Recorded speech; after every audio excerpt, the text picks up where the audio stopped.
everybody. Welcome to One Drink, a podcast where we talk about one topic for one drink. I'm Matthew. And I'm Oliver. And I'm Quinn Whalen, owner of Whalen Design. Yes. That was smooth. Yeah, that was Sometimes it's not smooth. Wow. Sometimes it's not smooth. Like, so, you know, we'll have a guest on and they'll get like, you know, like that quick freeze moment. That was good. That was nice and smooth. I was wondering what kind of person you were going to be. Like, is he going to be the freeze or is he going to be smooth? That was buttery. All right. That was good. It's off to a great start. It's off to a great start. We're going to keep it on the rails now, boys. Well, it's all downhill from here. Yeah, right? So another local business here in Rochester, and beer taps. Yeah. Wow. Beer taps. Something, you know, when you go to a bar, you know, you sit down and you look. Yep. If the bar has a ton of beers on tap, you know, you're just like, you look and you see, you know, what beer tap is cool, what catches your eye. Yep. And to have someone locally that custom makes these. You can always tell like a handcrafted one from like a big production one too. You know what I mean? And to me, that always like signifies like that's because I always look for the local brews. Yeah. You know, when I go out someplace, and so I kind of judge it based on tap handle. Plus, I worked in the restaurant business for a million years. You know what I mean? We had a ton of beer on tap. We were heavy into the craft beer, and so like when I see one and I see like a cool like handmade one, I'm like, I'm gonna try that one. Yeah. Because it's got a cool handle. Because somebody made that like with their hands in a shop. Yeah. You know what I mean? Like they had a piece of sandpaper out at some point working on that. You know? No heat, sawdust everywhere. Yeah. Fucking kid running around. I know that guy. Yep, I know that guy. Yep. Because that sounds like my own garage when I make my own shit too. I know that garage. Yeah. So I'm almost immediately drawn towards that beer just because I like the custom handle. So that's pretty cool. Nice. It's such a it's cool. So how did you get started in all of this? So there's two sides to this, right? There's the beer side and how I got into the beer industry. And that started, I was a bartender at the Wegmans pub. And, oh, really? Yeah, so like I was there right when it opened, and bartended there. I learned a little bit about beer, but not like the micro craft beer, right? It was about like the big breweries like Sam Adams and stuff like that. So I started like appreciating that stuff coming from like PBR and all that. And Jenny and all that. It's a big jump. A big jump. It's like, all right. It's like this Sam Adams Boston Ale this is good, the lager. So I went from there, and then it's weird, but I met my my now wife. And she was big into craft breweries. And she was like, well, let's check out, like, we'd start going on dates to craft breweries. Yeah. And I was like, wow, this is really good. Oh, I really like this. And just got into, like, a style and started liking and drinking more of them. And we both have the New York State Brewers Association app. Started popping around to different breweries and collecting badges. And that's kind of how, like, that side started.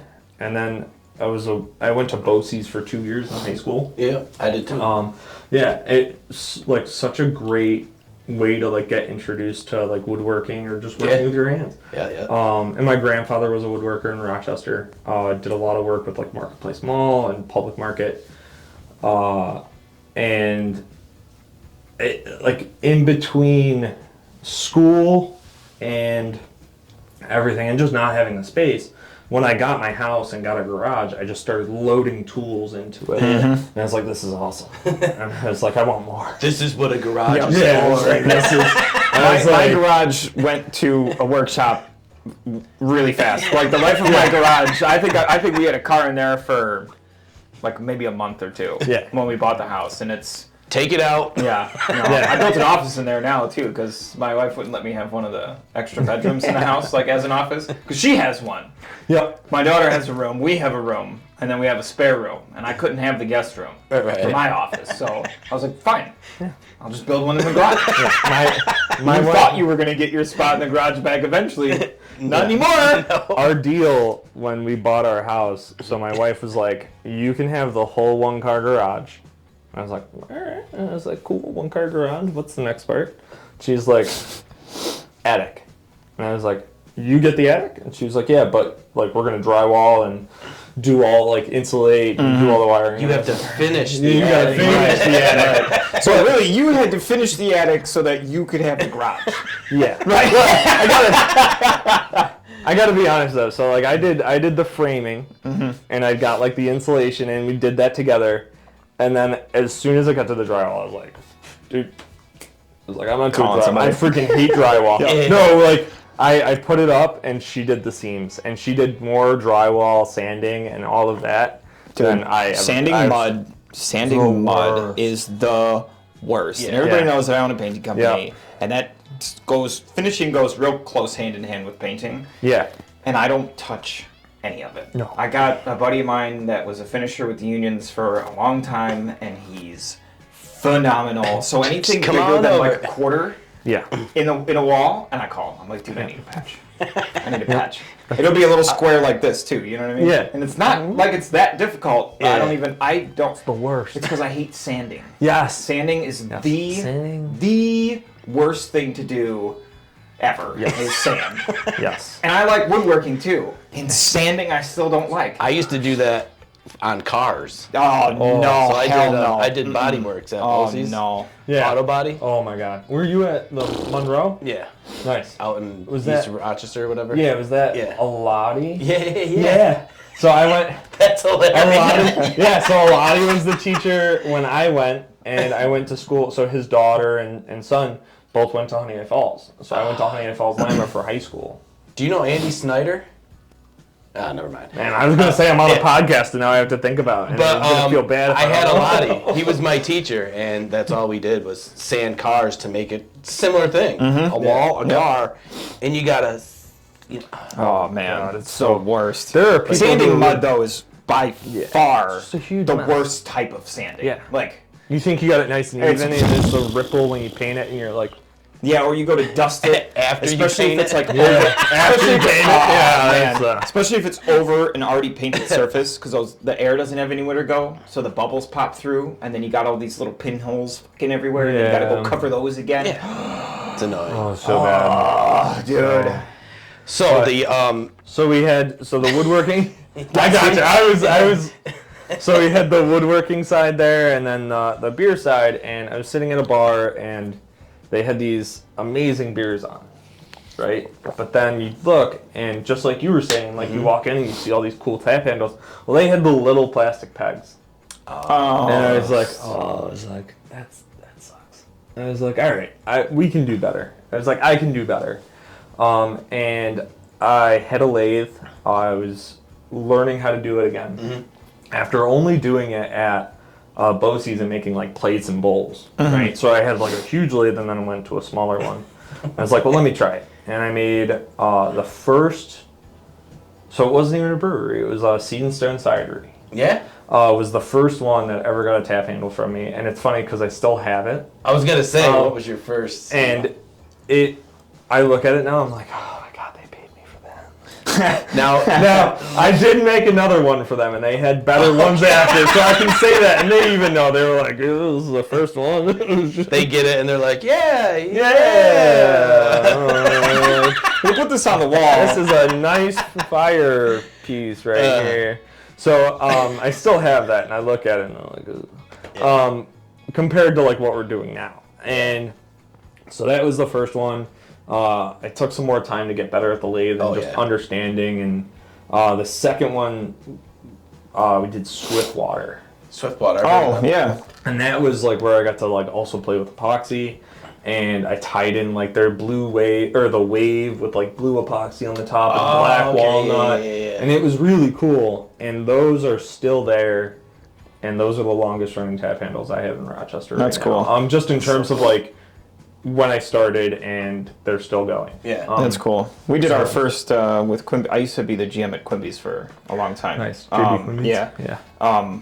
We did our first beer dinner with Swiftwater. Swiftwater. And then we did a competition at Love and Cup with them as well too. So Yeah, I love like their Alpaca Kisses is like just such a good beer, and I love just like it's such a good spot over there in Mount Hope, and it's the brewery scene here is great, and there's so much to offer, and there is a lot. I mean, just in the past, we were talking about it earlier. The past 3-4 years, there's been like a boom in breweries up here in upstate New York. And so, you know what's super cool about your business is you can literally write off every single brewery that you go and have a beer at, because it's you could 100% say that it's business related. Yep. That's so. Well, how is going to a brewery business related? I make beer tap handles. Yep. Yep. There you go. How to shut an auditor up immediately and fucking write off every single beer you drink throughout the year. My tax lady knows now. She's like, all right, you spent $30 at this brewery. I'm like, yep. She's like, was that a business meeting? I was like, yep. Of course it was. 100% it was. Sure was. I don't remember that one, but yeah, it was. Yeah. Must have been a good one. And so, like, from what you were saying, when you go out in Rochester, do you still see some of your handles when you go into these bars? Yeah. What a great feeling. That's got to be super cool, It's cool. Iron Tug, you guys did a podcast with them. Iron Tug has them in their brewery right now. And then they have 9 Spot. We have tap handles. They're not on Monroe Ave anymore. But they have their tap handles. Still Jenny Brewery. Really? First and second floor. Red oak handles that look like old school throwbacks. Like the idea was to go like think of like 1930s, 20s. Where they're like one piece with like the badge in the middle. And it's a removable piece, so they can change out their beers. Nice. That's cool. They put Ruby Red on, then they put something else on that same line. That's super cool. They just change out the badge. Stumbling Monkey has a bunch. Now we're doing distribution tap handles for them. Okay. And it's curved like a monkey tail. Yeah. But like they're all in like Victor bars right now. That's so cool. Nice. They're getting distributed out. OK Beer Co. in Honey Falls. Some of these I've never heard. Yeah. My God. OK Beer Co. is awesome. Coming from Honey Falls, when CB's closed, Custom Beer Crafters closed. I do remember that. Yeah.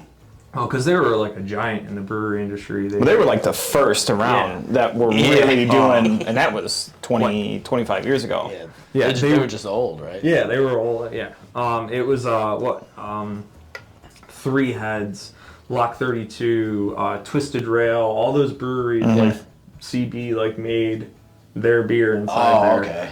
I see what you're saying. I'm probably forgetting a couple in there, but yeah. Well, their business model was pretty cool because they gave new breweries the opportunity to brew their beer at their facility.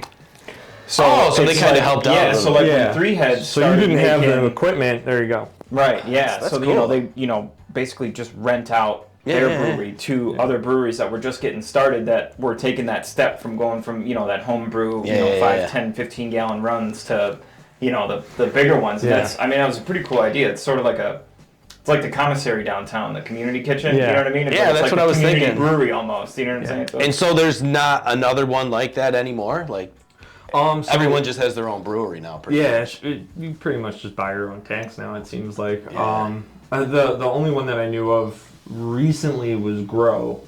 Grow Brewing was a nomadic brewery, so they were going to other breweries and using their tanks, but they would put out like a bunch of cans. And you could only get them in cans or like a few select kegs. But now they have a location. I can't remember. It's kind of cool. It's like a pop-up restaurant, but it's a pop-up brewery. You know what I mean? You get like these they're freaking, if you haven't seen their can label, their labels are insane. They're just so cool. The artwork that's come out for beer stuff is wild. I've always loved Three Heads. The guy that illustrates Three Heads. So, he's like a Webster art teacher too, like at a Webster school or something like that. But they're, especially if you're from Rochester, so many of them are like. There's the one with the seagull. It's like a seagull and he's sitting on the beach, and the beach is like a biohazard zone. You know what it's meant to be. It's meant to be Charlotte. And it's the best because only people from Rochester will get and understand that. To anyone else, it just looks like Yeah. See you go on a beach. Yeah, on a beach, exactly. Like he's sitting up against like a poison sign or something, like whatever it is. But it's just, I think it's so funny. What is it? That's so. The two sides of the business, right? So the one side is the tap handles. The other side is the like I just want to make cool stuff, right? Making like tap handles all the time, it gets like a little exhausting, and you just like you're making something that is for them and it's just for them. Yeah. And your design is kind of in a box, right? Yeah, like they have their brand and everything, and you don't want to really go outside of that brand. So which is great, and I love it so much. But sometimes I'm like, do something cool. Right, you got. I want to do something fun. Yep. So I actually take like beer labels off of cans and make like darts. Oh. So like nice. I cut the label. Into sections. So the one that I just did was a Sprucifer. It's like my favorite freaking can. That's it is a cool. Literally can. there's so many things that you can pick out of that. You got the Christmas tree shop guy with like a sinister grin and super creepy looking with an axe, and then you got like two dead snowmen in the background. So I was like, oh my god, these are gonna be so fun looking. So I rolled them around a little pen tube, clear epoxy, and then made darts out of them. That's super cool. So much fun. I'm in a dart league. Oh my god, let's show me a favorite beer label that you like, and let's make one. So like, and I use bar darts. Yeah, I've always used bar darts. But if I come in with some custom pimp ass, some one of one shit, dude, and no one's ever gonna use them ever. Yeah, and I weight them like you tell me like what you want for weight. Oh yeah, and I put like what is it, 18? Yeah, for plastic, I think it's like 18 kilograms or something, grams or something. Oh wow. Yeah, but watch out, Dart League. Yeah, watch out. It's not gonna improve his game at all. I'm just gonna have the coolest darts. It's gonna look cool as shit. I think Zach at Iron Tug, the brewer at Iron Tug has a set that I made for him, and this was like the test, right?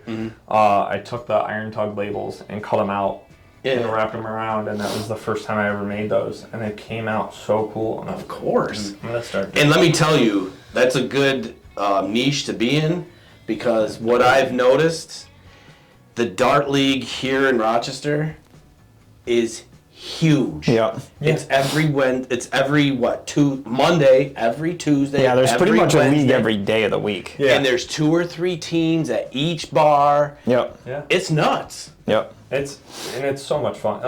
I did the Three Heads one, and then I'm a diehard fan.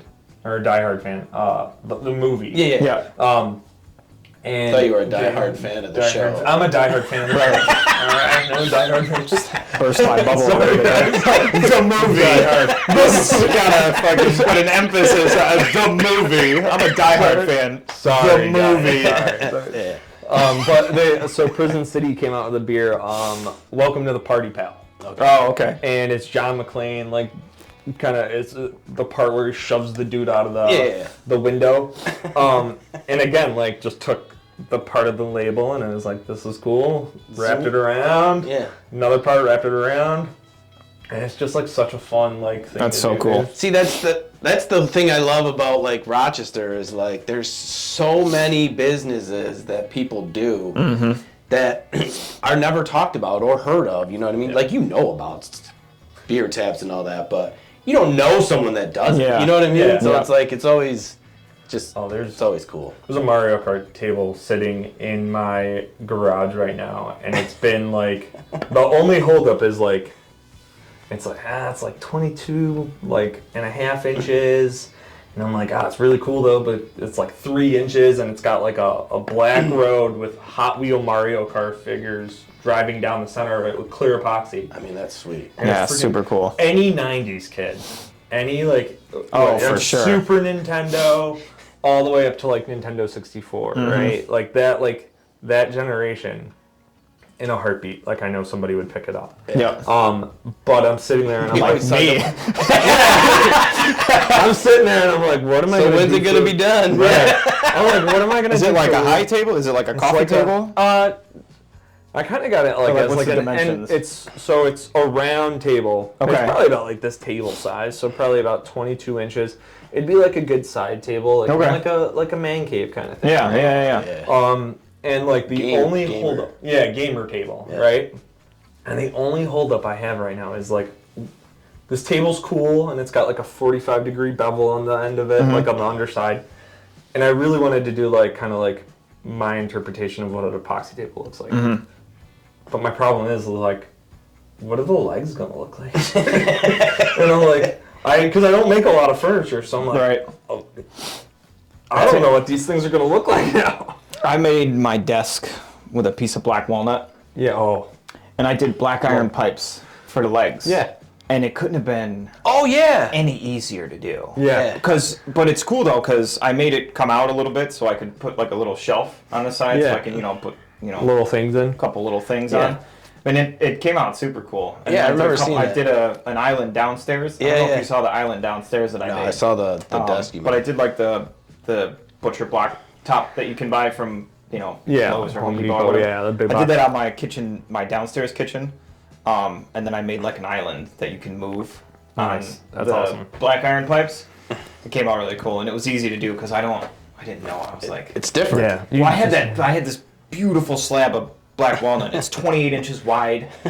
You know what I mean? It was 2 inches thick, and I was like, this is my gaming desk. I have to do. You know what I mean? I'm putting my PC on this because you usually don't get them that wide. And I stole it too. Expensive. It was 9 feet long, 2 inches thick, already dry. That's nice. 9 feet long, 28 inches wide, 2 inches thick. I got it for $100. My God, I did. Stole it. Jeez, I did. I did a table, for a boat, right? So like just maybe like a 30-inch by 24-inch table, right? Black walnut, and it came from 2 slabs that were mirrored. Yeah. So I flipped them, and you could see the same part of the tree. Because it was a crotch, cut. That's cool. So it had the split, and you could see it. So I put it, and you could not see the seam down the center of this table. Damn. But for me to buy both of those pieces, cost easily $450, $500. Yeah, it's crazy. Now I got the rest of those pieces, and I'm like, oh my God, what am I gonna do with these? These are so expensive. These little cutoffs. I have one more. I have one more of those 9-foot lengths just sitting in my in my garage. Love black walnut. To do with it. Yeah. Love black walnut, but you gotta wear a mask because that stuff will mess you up. Yeah. Pretty bad. Yeah. I did my bar downstairs with black walnut too, the bar top, and I started sanding it, and I was like, yeah. So, speaking of wood, where do you get all your wood? Do you get it? Where do you get it? So it's all locally sourced. I go through LeWalters. So I'm telling everybody my wood guy now. So now I'm gonna be fighting other people for But no, LeWalters hardwoods out in Spencerport. That's cool though. But if he gets a little influx, I think you know what I'm saying? Then maybe you get a little. Yeah, maybe I get a little bit off the top. You know what I'm saying? Get some black walnut. There we go. So no, but he's absolutely great, and you go in and he's got this huge sawmill, and it's all locally sourced lumber from trees that are cut locally. That's super cool. Yeah. So it's these breweries that are here it's not just the fact that they have just a piece of wood that I got from somewhere that we don't know where it's from. They got a piece of wood that's from Rochester in Spencerport or cut from some lady's yard in East Rochester. Yeah. And it's now, sitting in their brewery. That's super cool. That's really cool. I think that's the coolest part of anything that we've talked about so far is that, you know what I mean? Yeah, you get the wood from Rochester. It's for Rochester. And if I can't find something there, I try to go somewhere else and try to. I've done a lot of weird exotics. Lakeshore hardwoods out in Victor, and I think they got another spot in Pulaski. I think I said that right, Pulaski. I never. Only people from Pulaski are going to be pissed if you got it wrong. I'm pretty sure they're not watching this, so it's fine. Except for today. Except they're going to watch it. They heard it said wrong, and now they're going to be like, that guy said it wrong. This isn't the show that'll be popular in Germany. It'll be the Pulaski popularity one. Be a big red dot. We got a new town. Yes. But they they have Red Heart from the Amazon, and it's only cut in certain lengths, and you can only it's this really vibrant red color.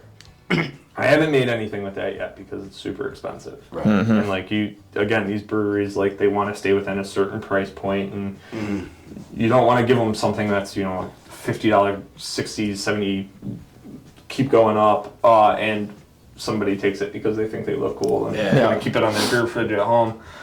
So I try to keep stuff, you know, affordable, especially like, you know, I realize that it's part of their brand, and I really want to help them. And it's anything from zero, like literally one tap handle, all the way up to whatever they want. Yeah. In terms of amount, but the Walters is. I've worked with them now for.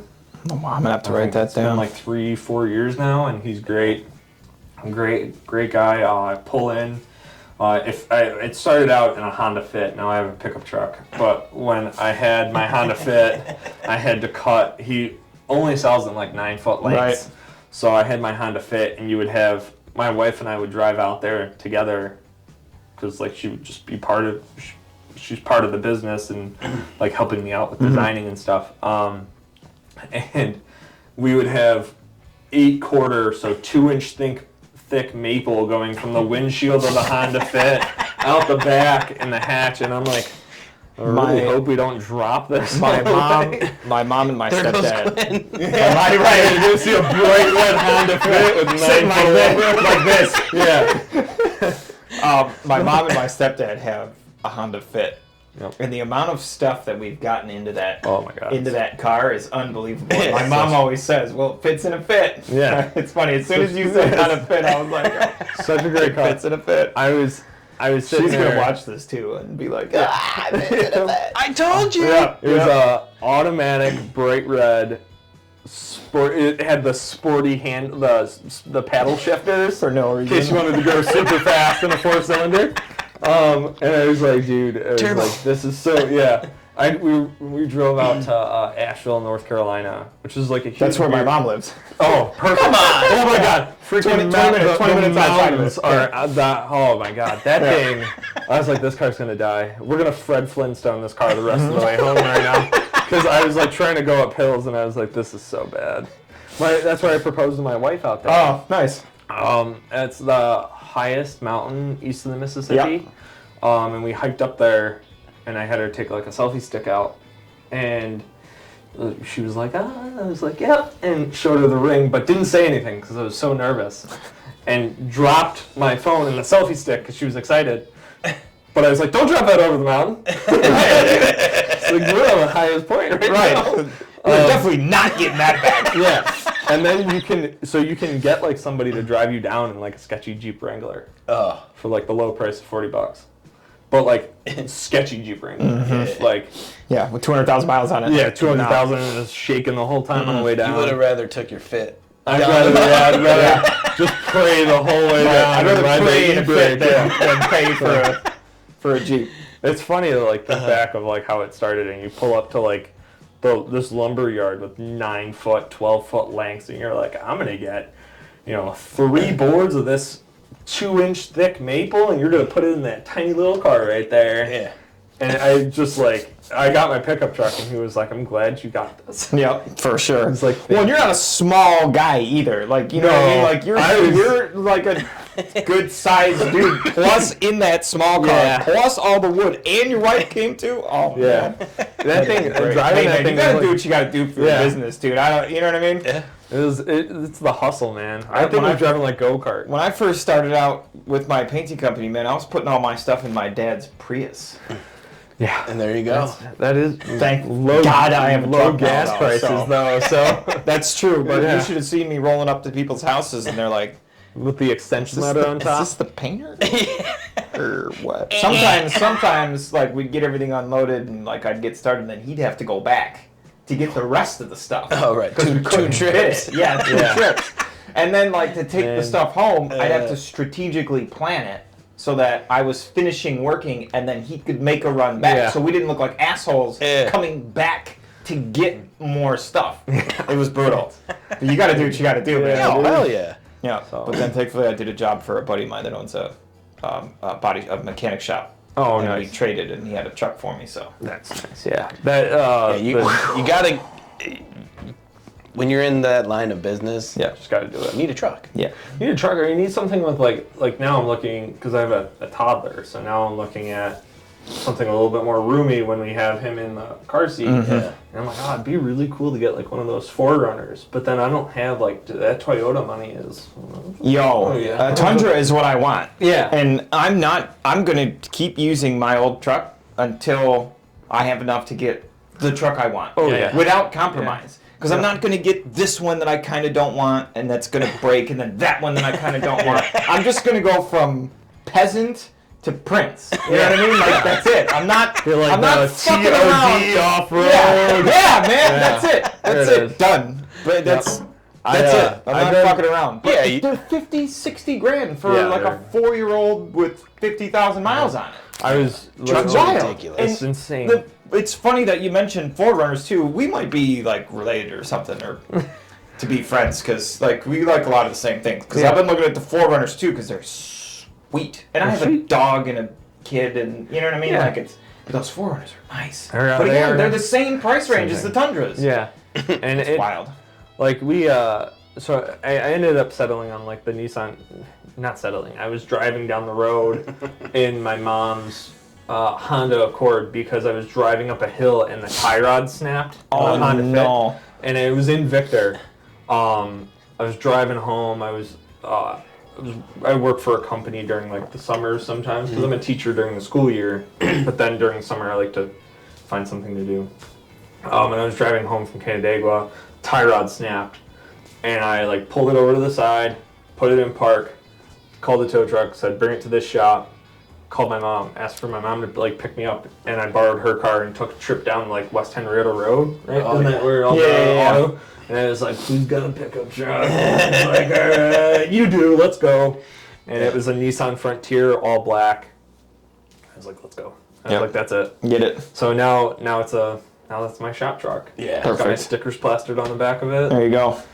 And you'll never go back to a car after. Never go back. That's just how I don't hit my head on my Nissan Frontier. I hit my head on my Honda Fit every time I got into that thing. Right. I'd be like, BAM! Thank God this is over. It's like, oh my God. Oh, so do you have a favorite piece that you've made? Ooh, so I mean, because you do custom jobs as well. So many cool things too. We were scrolling through your Instagram right before the show and just looking at stuff, and it's stuff from keychains to and 3D printed stuff to stuff on a CNC. Yeah. It's such a broad range. That's so hard. It's so hard because there's so many things that like I've made over the last. Been in business for 3 years now, so it's hard because it made all these cool things. The stuff with skateboards, has been like my favorite, and I think it's because like I kick a back skateboard tap. Like so I take broken skateboards. So I work with like Pastime Skate Shop in the city of Rochester, and I go over and I'll ask if they have decks for me, and I'll take a whole bunch, throw them in the back of my truck. And the process, I made that was like the first, so I'm trying to get into like the digital world, right? Yeah. I made a YouTube video of the process of breaking down like skateboard and like showing it. And it would have been like a 30-minute video if I didn't cut it down and make it faster. But I'm like so happy that I made it faster. But the tricks of editing. Yeah, tricks of editing and speeding up. So I grab them from a skate shop, rip the grip tape off, graphics everything, run them through the saws, so they're then turned into like lumber that I can then glue together and get the dimensions I want. Yeah. And I run them through a planer and do the process. And depending on what they're doing, if they're going on a CNC, they have to be a certain thickness. If they're going on the lathe, they have to be a certain thickness. So that stuff has always been so fun. So the ones at OK Beer Co., Broken Skateboards, I took that, like the money that I made off of those tap handles, and there's guys out there, HFL DIY, who are currently building a skate park, like out of their own pocket. Oh, that's cool. Like they're sponsored by Sacrete. Like these guys show up to their spot where there's this little concrete pad, and have put concrete ramps. So they have a bowl, like all these different things that they've built over the last few years, and it's been so cool. That's cool. I wanted to give them, like, I wanted to donate to that because if I didn't have kids that were riding around breaking skateboards, I wouldn't have had skateboards to use. Yeah. So, like, I wanted to... thank you, kids, for wiping out. Thank you for all those stair sets that you guys go down that I don't do anymore. Thank you. And I came from the skateboard community. Yeah. I skated for years. I have a skateboard in my truck right now. Because it's just like a thing where, like, I didn't want to lose it. I still have a kickflip. Skating. I was so bad at skateboarding. Yeah, congrats to you for being I barely able to tried, skate. and then I was like, nah, I'm done with this. I'm like I'm the old man now. I'm the old man. I go to the skate park. I like the one in the city. The skate park in the city, and I just pump around and just like try to go as fast as I can. I'll do like a little 50-50 grind on the coping and come back down. You look at the bowl and you're like, I look at the bowl and I'm like, that looks like it all hurts right there. You start to go like this, you're like, I can already feel this in my knee. I don't know. The people can't hear it right now, but both my knees just cracked when I just like, I was like, oh man. But and like I want skateboarding, and I want that like to keep going. When I was younger, we didn't have skate parks. Like, you always got in trouble. Get off you my roll property. around the neighborhood. Oh my god! Yeah, you go around the neighborhood. Actually, RH, we're in Henrietta, so Rush Henrietta has the stair set in the back, right? Oh yeah. The RH, I think it's 12 stairs or something. Yeah, behind the high school. That was like one of the I got kicked out of that spot. Yeah. Twice, and then the one time I didn't get kicked out, it took me 10 times to try to land it. Yeah. And I broke 2 boards. Damn. So I was like, somebody's coffee table now. Yeah, that's somebody's you're welcome. Yeah. So, but that hurts going down 12 stairs and landing and just like skidding across the parking lot. But so like OK Beer Co. has skateboards, and Lucky Hair out in they have a spot in Watkins Glen. Oh. That has, so they just built one in the marina there. That was really cool. So they have skateboard tap handles there, and then they have ones in their original location. Those are cool, and those are like my favorite tap handles. Yeah. Crazy part is I've only made 1 set of flight boards, and I want to make more flight boards. So if you're a brewery and listening, come on, guys, let's go flight boards. And they're really cool too. We just looked at those on your Instagram page, and they look so cool. Yeah. So much fun to make. The flight boards, I won an award at the craft beer marketing conference. I took home a platinum trophy. That's awesome. Which was like, and my big thing about it was when I showed them that, I reused skateboards. So I recycled skateboards. For the one that you won with? Yeah, for the one that... So it's like half skateboard, and then there's a slight angle in maple, and then OK Beer Co.'s logo is a thumbs up. Oh, okay. So you have... That's how you know your flight's going the right way, is the thumb is up, not down. Right. Because that's bad. Yeah. So thumbs up. And that was like one of my favorite flight boards, and it just came out so crisp. And so when you win this award, were you shocked? Were you expecting this, or I was out of the blue? You're like, what? So I was at school. I'm a teacher in Rochester City School District, and I was at school, and I was just like kind of hanging out, and got the email. Craft Beer Marketing Awards have been announced. I was like, all right, cool. Let me look, and flipping through, and I skipped platinum, right? Yeah. Because I was like, there's no way I won platinum. So I went and I was like, I didn't win gold, I didn't win silver, and I didn't win bronze. And I was like, I was bummed. I was like, dude, this sucks. I thought this was going to be a good one. Right. Yeah, I texted my wife. I was like, sorry, married a loser. And then scrolled up real fast because I was like, well, let me see what the platinum one looked like. And I was won this? Like, holy crap! And I just stopped for a second and didn't know what to do, and then immediately after got an email from them, and they said, congratulations on your win of a platinum trophy. That's awesome. And I was like, what? Me? So it's the whole Americas region Yeah. So I took North, South America, every brewery. And that's awesome. That's a big win. The Canucks, the Canadians up top, and Mexico and South America below us. So that's awesome.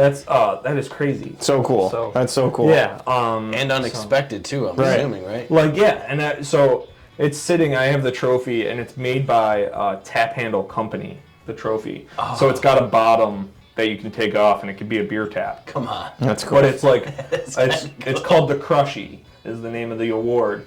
So it's a dude crushing a can, and it's just the arm that's here with like a can crushed in his hand, and it's platinum. And then it says Wayland Design, Best Flight Board 2024, 2023. Yeah. I can't remember what year, but that was crazy. That's awesome. Congratulations on that. Thank you. Yeah, that was So also, it's fun, like, you say skateboards, and, like, now it gets me thinking, like, my mind is just all over. Mm-hmm. Yeah. So, like, you go in, and, like, you look at, now, for me, I'm looking at a beer tap, and I'm like, that could be made out of anything. Mm-hmm. You just don't know. Yeah. And, like, that's why, like, so as my business has grown, we add different things. So that way I have more things to give. Yeah. So it started out with just lathe. So I only made cylindrical tap handles, right? Then it was, all right, well, cylindrical tap handles are cool, but people also just want like a simple shape. Let's do a CNC. So we added a CNC the next year. I was like, all right, cool. Wood's cool, but let's make plastic ones. So now the latest machine is a Bamboo Studios 3D printer, and like it's freaking awesome. It's so much fun. And I love learning new things. So like anything that I get to learn, and especially in this, like, there's a million ideas for you to do. Yeah, you know what I mean. So like, if you think of something, you can just be like, well, let me try this out. You know what I mean? And especially doing custom orders, I'm sure, you get. You'll get an order and you're like, oh, damn, this is going to be sweet. Yeah. You know what I mean? There's a couple that like I've just made just because I was like, this sounds fun. And like I grab logos and make them, and I make one and I'm like, ooh. Like that kind of looks like we like I made like an other half logo, or I made another half one. Is that that's the brewery, right? That's the brewery, other half, out of like New York City. And I was just messing around because I was learning my CNC. Mm-hmm. So I made the shape and put their logo up top, and then put broccoli. Oh, okay. Like carved broccoli into the. How long did that take? Oh my god, that took.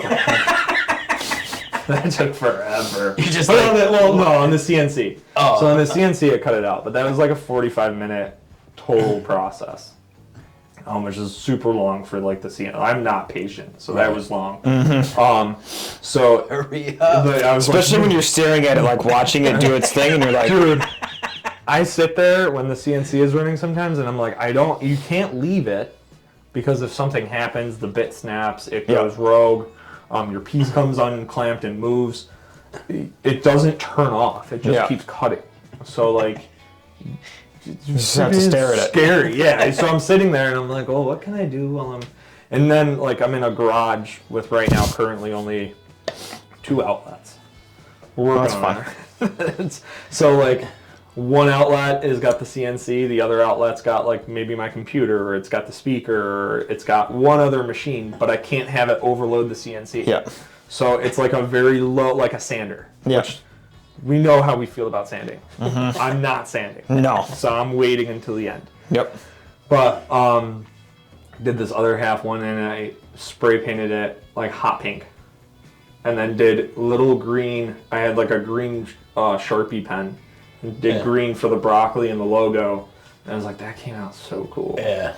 And I was like, I just made this. So now I have like a pile of tab handles that I just make because they're fun. Oh, yeah. And then I have the rejects that like did not get, something went wrong. So Heroes tap handles have epoxy in them. Mm-hmm. And it's 3 colors that you mix. So if I didn't wait long enough, you have to wait pretty much until it's just about to cure. and then mix it really fast, and then put it into a pressure pot and pray that it didn't just overheat and ruin it. Please work this time. Please. So expensive. So the first one I made for them, all the colors bled. So it was like a purple. So like that's sitting in my garage. Damn and it. like the wall of shame. The stumbling monkey. Should make like a nice. Just to like line them all up. Yeah, there you go. I screwed them with the wall. The first, the Lucky Hair ones. better. I got my tap handle spelling out WTF. Right. So the stumbling monkey ones, because the curves were so tight, I went from a 1/4-inch bit to an 1/8-inch bit because the 1/4-inch bit kept grabbing it in like the last pass, and just either if it wasn't held down well enough, flinging it, which is terrifying, or just like deciding that it was going to cut down, so it would cut halfway through. And I was like, well, that sucks. So I was like, let's put another one on. And you put another one on and hope that goes better. And then I figured out it was the bit size. Yeah. No, it's just figuring out. It's got to be fun though. It's so much fun. It's so much fun, and I get to work with people who make beer. So is the trade-off, I mean, is there a trade-off? I mean, sometimes are you like, hey, I'll make this beer tap if you a couple free beers, or do you get like, is there trade, like bartering kind of? There, I think people understand like a little bit of like the work process, and I try to, again, I keep my pricing to a point where it's competitive. I'm making money and my lights are able to stay on. Yeah. And I'm getting paid. But I also try to be a little cheaper than the other guys. Yeah. I also allow smaller orders, which is nice for like people who have smaller breweries, or they don't need like a run of 50. They need like a run of 25 or 20. So I try to do stuff like that. And That's cool. often like during drop-offs and stuff like that, I get a beer, Yeah. and we just kind of sit and hang out. Taste this. Yeah, they're like, try this IPA. But I always try to. So I'm a bartender now. I've been a bartender for 10 years total. So I bartended for Rock, the original Rock Brewing. Oh, okay. Or it was the small one on Union. Yeah. Before they expanded. So I bartended for Rock. I bartended for Sager, and now I bartend for Around the Quite Beer Company. So I've been there for 5 years, because they just celebrated 5 in October. So I always make sure I take care of the bartenders, and really like the reason why I still do this is because I am a bartender. So like, I look at other tap handles and I'm like, dude, that's not comfortable to like hold. Oh yeah, Like, I didn't so even like, think of that. Like when you have to pull a tap handle all day, like the feeling of it definitely changes. 100%. It can. Yeah, you 100%. bartended forever. And just like speed too forever. sometimes. If you got to battle around a bunch of badges and stuff, Oh, like, dude. or stuff And then falling. I hate when you get one and it's fucking like shaped like this. And, Yeah. You know what I There's mean? just a Or bunch of things It's breaking just off. massive. Yeah. You know what I mean? And you're It's like, blocking the well, other I can't taps. put that in the fucking center of the line. You know Yeah. what I mean? Like, now I'm going to have to move this beer over here so I can put this one on the end so I can fucking have this handle. Yeah. That, or so I'll just annoying. go get one of those little tiny plastic ones and just screw it on, and then I'll just be like, You're this like, handle, dude. I'm taking this one off. That ends up at someone's house. Yeah, my house. Yeah. You want to make an asshole handle? Now it's going to be on my wall. So that's like the biggest thing is like I try to make tap handles that are like very like Comfortable, like right? bartender friendly and like very comfortable.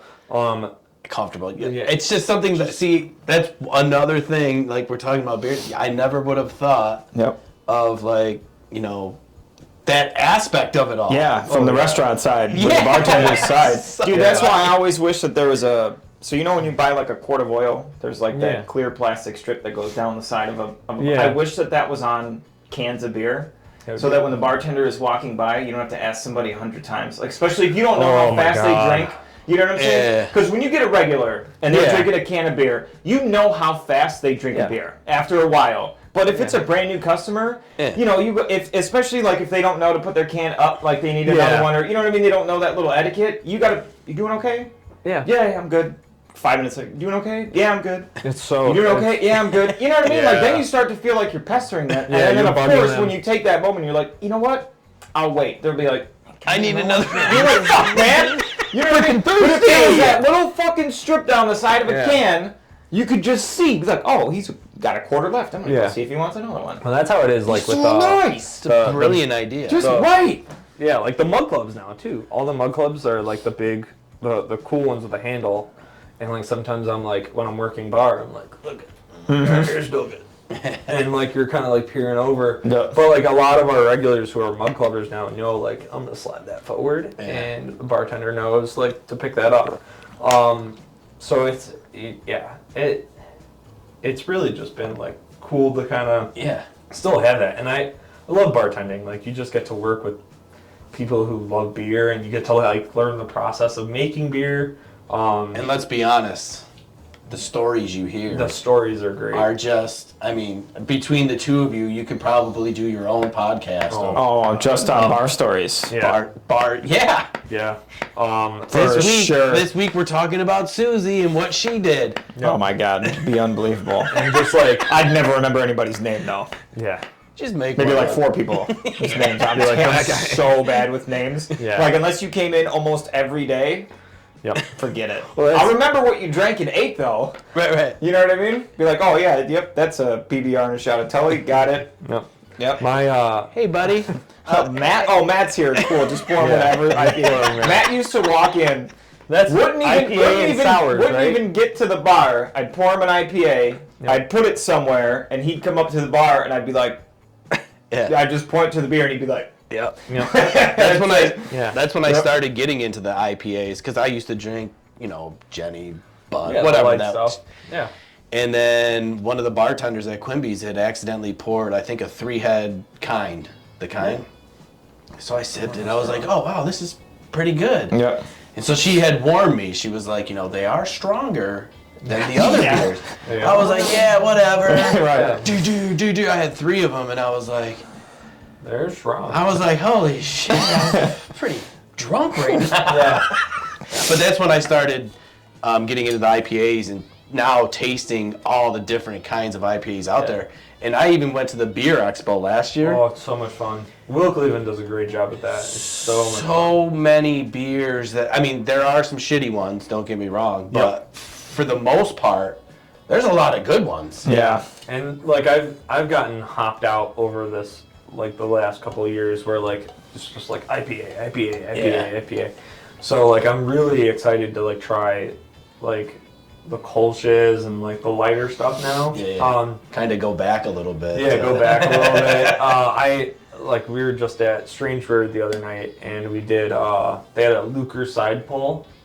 So this is where like the tap handle nerd comes. Yeah. So a Luker side pull is like a Czech tap handle.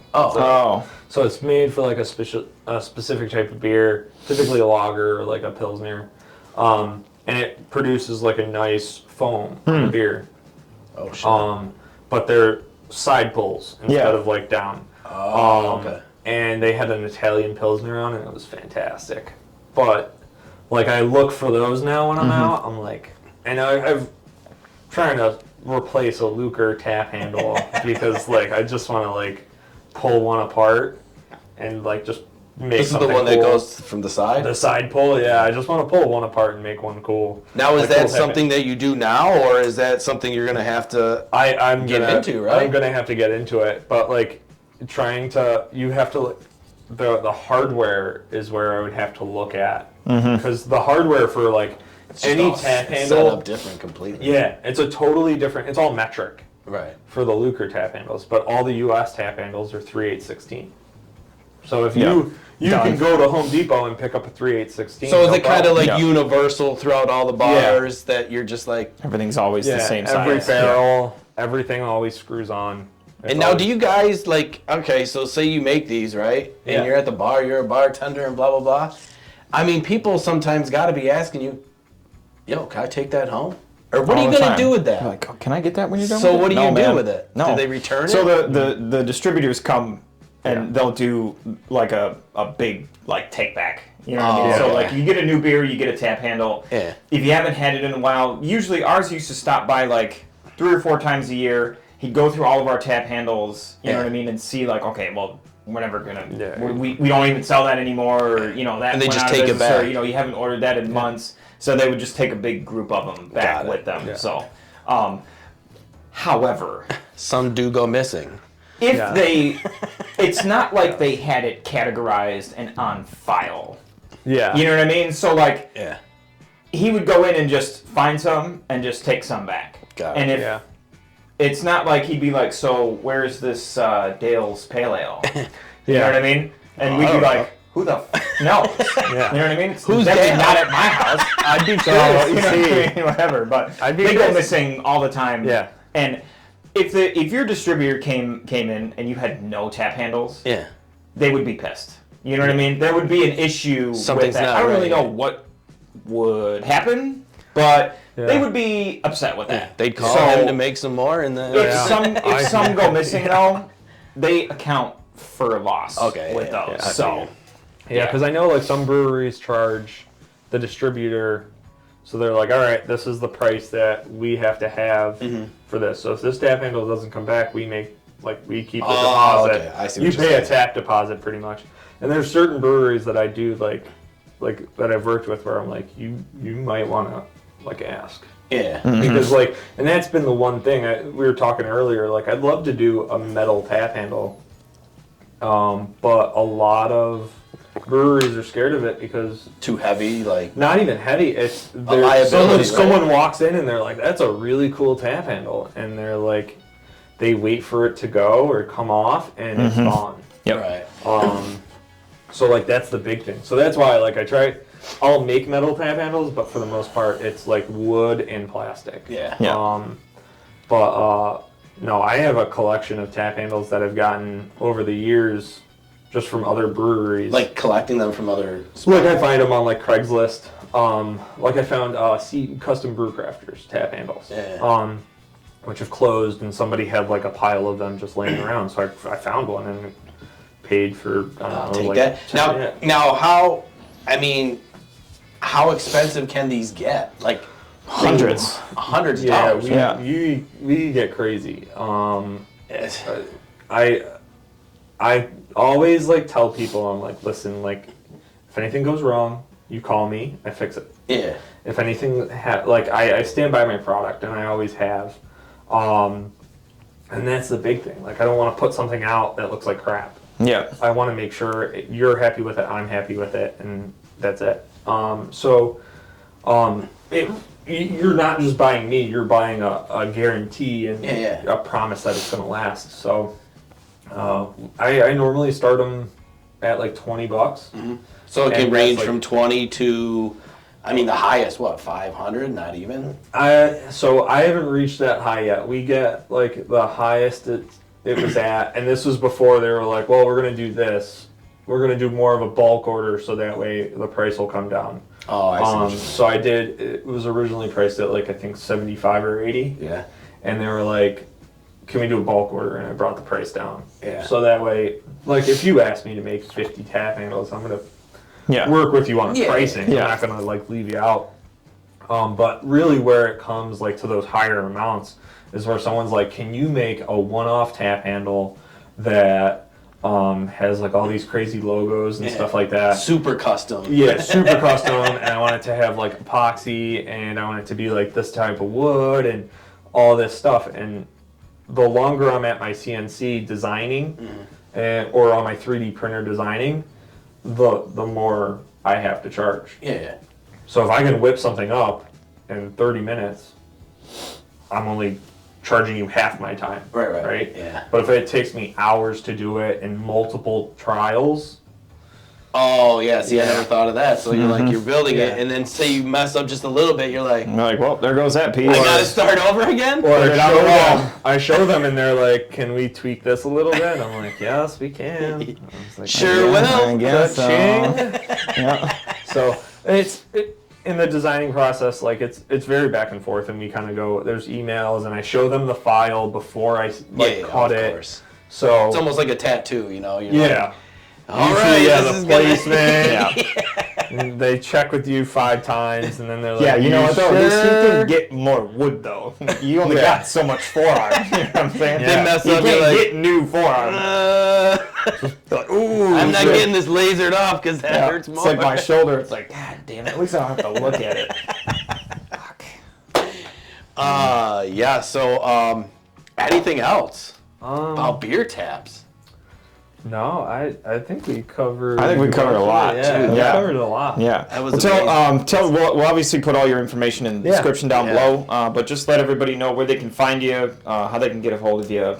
Yeah. Where you want to go. Instagram right now is the best. So Quinn_Whalen, WHELEN, is the best way to find me. You can message me through there. My website is down right now because, like I said, I'm focusing on the digital side. So hopefully I can figure out how to make it look better, a little bit more streamlined. Instagram's the best way. Instagram? Yeah, and I mean, we're going to be plastering you all week. People are going to know who you are in the Rochester area. And so one more thing I did forget to ask. I know you always think you covered everything, right? Yeah, and then as soon as the camera goes off, you're like, I did! So, throughout Rochester and even expanding out of Rochester, you're affiliated with a lot of like bars and breweries and like. Yeah, so I think we got to be over what? You're 20, 30? Over 10 breweries now in Rochester. Working out to like Long Island. I got a brewery out there that we're working with. But I'm trying to expand and like break into different markets. Yeah. I was a community member for Michigan Brewers Association. See, that's sweet. For their stuff.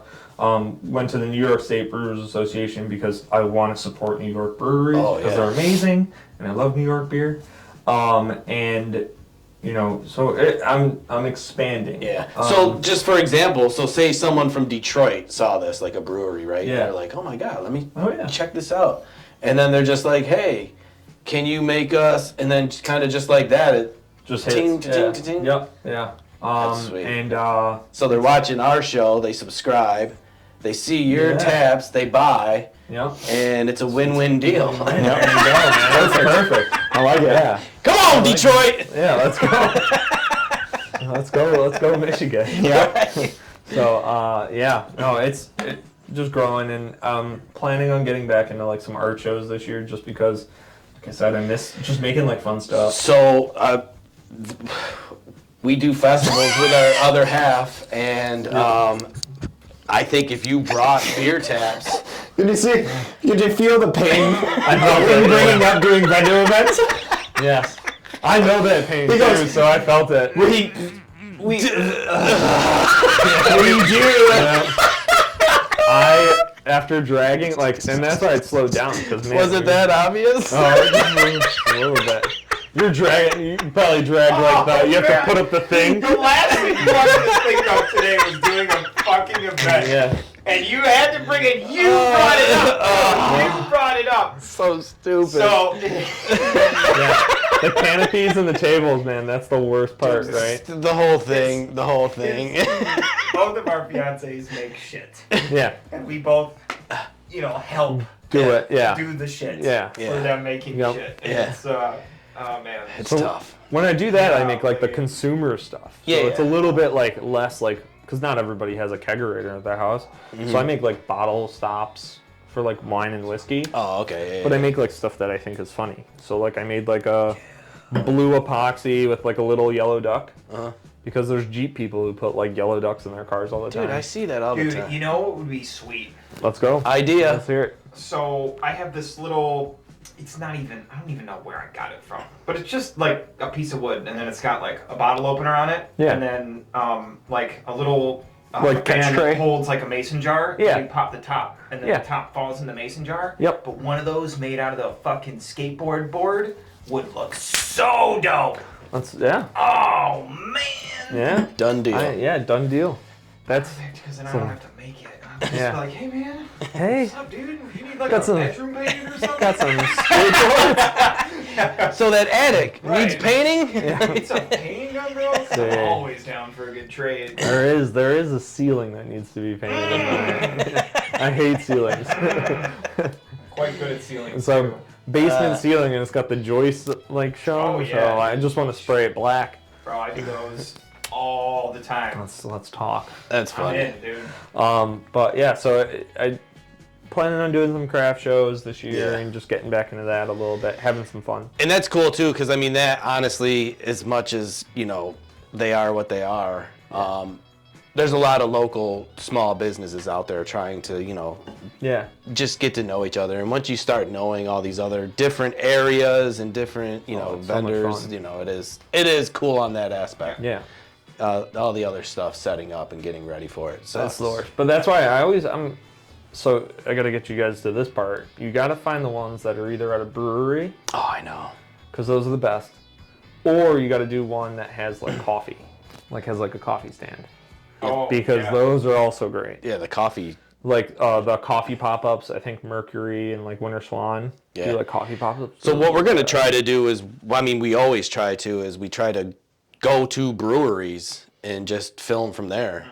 And let them. Yeah, we love going somewhere. And filming from somewhere. Yeah. It's always a cool. It's just better. Thing. It's fun. You know what I mean? So it's, So that's like we always put feelers out there, but eventually it happens.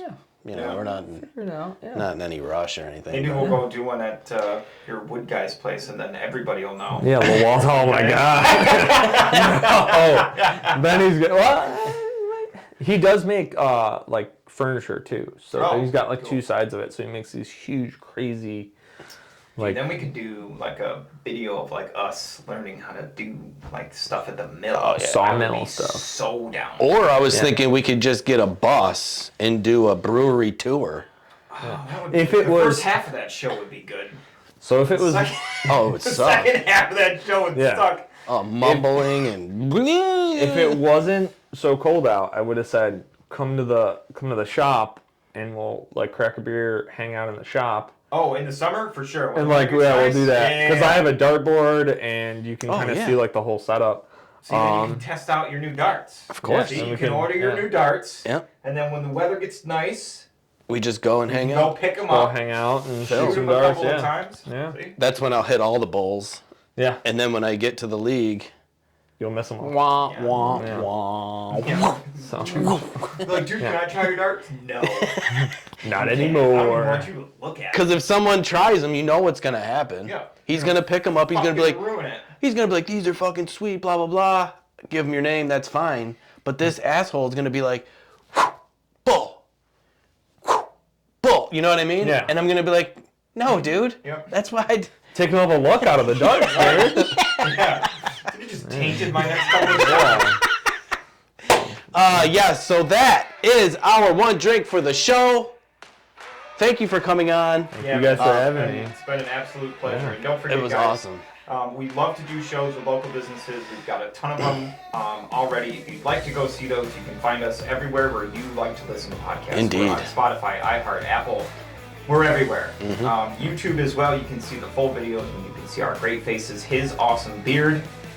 So anyways, don't forget to hit that like and subscribe button and click on the bell notification. Be the first ones notified when our new episodes drop. Indeed. And I got all the way through the outro again! So go see me get through more outros. That means you have to watch the whole video.